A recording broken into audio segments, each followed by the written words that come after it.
જાન્યુઆરી એ આપણો રાષ્ટ્રીય તહેવાર છે જે દરેક ભારતીય સંપૂર્ણ ઉત્સાહ, જોશ અને આદર સાથે ઉજવે છે. આ દિવસને ગણતંત્ર દિવસ કે પ્રજાસત્તાક દિન તરીકે પણ ઓળખાય છે. 26મી જાન્યુઆરી 1950 ના રોજ ભારતીય બંધારણ અમલમાં મૂકવામાં આવ્યું હતું. ભારતનું બંધારણ એ વિશ્વનું સૌથી મોટું લેખિત બંધારણ છે. બંધારણ ઘડતરમાં બાબા સાહેબ આંબેડકરનો ફાળો મહત્વપૂર્ણ હતો.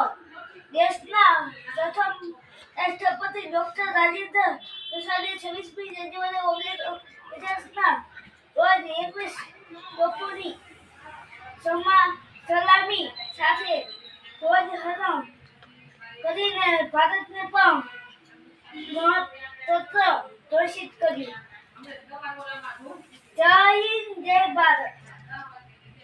જન ગણ મંગલદાયક જય હે ભારત ભાગ્ય વિધાતા.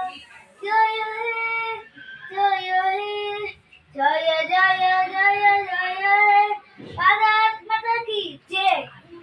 તમને આ વિડીયો ગમ્યો હોય તો લાઈક કરો, સબસ્ક્રાઇબ કરો અને શેર કરો.